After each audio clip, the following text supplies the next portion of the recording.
Well, happy September, everyone. As we enter into some much cooler days and perhaps can more and more appreciate the Syracuse weather as we ponder the suffering that continues around our nation with the hurricanes, the tornadoes, and the fires, let us be grateful and pray for all those who are struggling. I sense a tremendous amount of anxiety these days with the colleges opening, kids returning to school. In the midst of that, all of the issues in Haiti and Afghanistan, our worries about the COVID. It is a very challenging time for all of us, and we certainly do need one another. We need our faith to find some peace in the midst of all these challenges, in the midst of such chaos.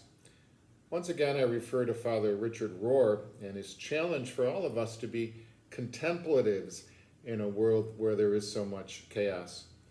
Barbara Holmes understands contemplation as the soul's arising, even in the midst of the most challenging crisis humanity faces.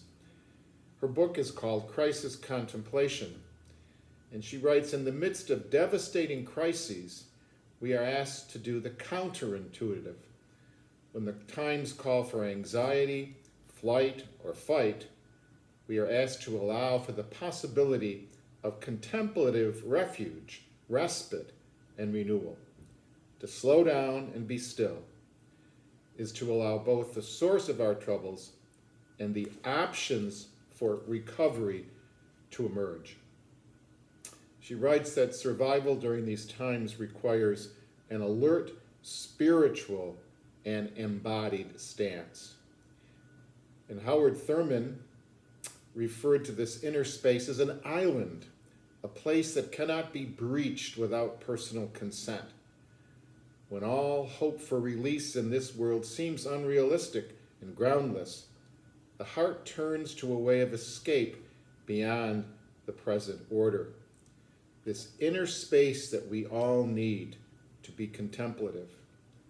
Rohr tells us that when the ordinary isn't ordinary anymore and the crisis is upon us, the self can center in this refuge that is called crisis contemplation, a space that is neither the result of spiritual seeking nor the voluntary entry into meditative spaces.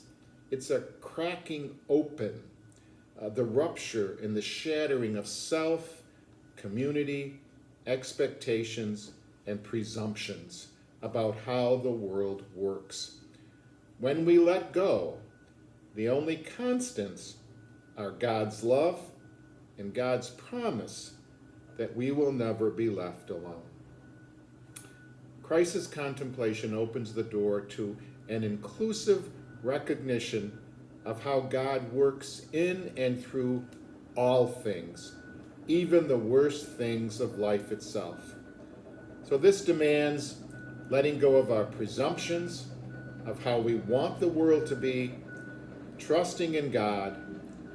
The world has certainly been in chaos before. It will be in chaos again.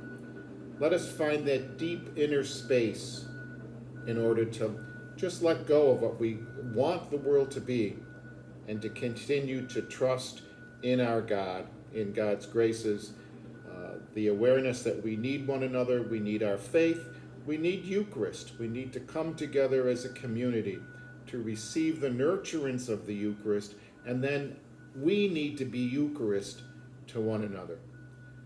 Well, have a good rest of the week, everyone. Have a safe Labor Day, and I'll check in with you next week.